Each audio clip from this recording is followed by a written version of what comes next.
Jawari media dangale video dangale isa arguudhaaf bar isa arguudhaaf VIP kuma sadi baaseti bar namni kan seene waya kuma gabare ma barin argite hiriira baye galu seetaati akka dhaabotiin biraa dhaqanitti galan sanamiti Jawarin himbitame gale himbitame kagaston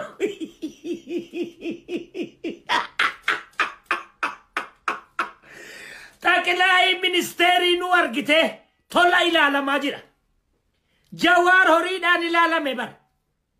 Jawar is diamond horidan dawata mebar horidan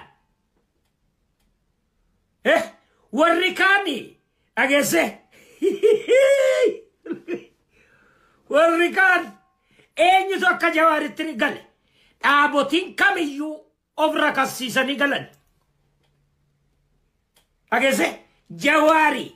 himbitame lal mana banki Oromia Awash banki himbitame warri argite bi warri VIP taini abbotin qabenya VIP jechuun warra duddubbaan galu karaa biraatiin jarri kuma sadi birri Itoophiyaa warri ummanni biyyaa immoo Ibala maaf shantama kaardin dhume jennaan ammallee attamamaa ture ammallee kaardin dhumate so la ila aganyush ilal Jawarin ilaaluudhaaf so Abiyyin ilaaluudhaaf eenyutu tikkeeta kutate nasa argina nasa Tada nama kana agese Rabbiin sadarkaasa ol fuudheera kanaafi inni dhaqeesi inyaanne maabara jaraas seenne kanuma ofiitiin gale abbaa fidaan gaadhaga abbaa qabeenyaati inni nu maal tan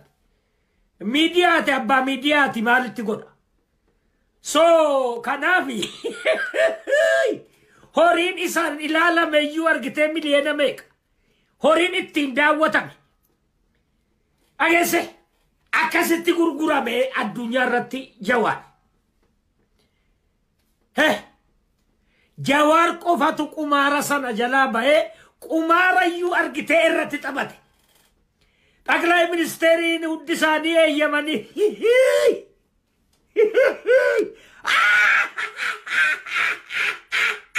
ageenyeesh inni warri tola argite dubbata oola Jawar horiidhaan naqee dubbate horiidhaan takaflollat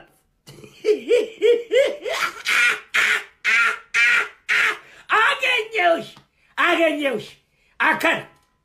so nama Rabbiin ol kaase agese wanni gad deebisu jiru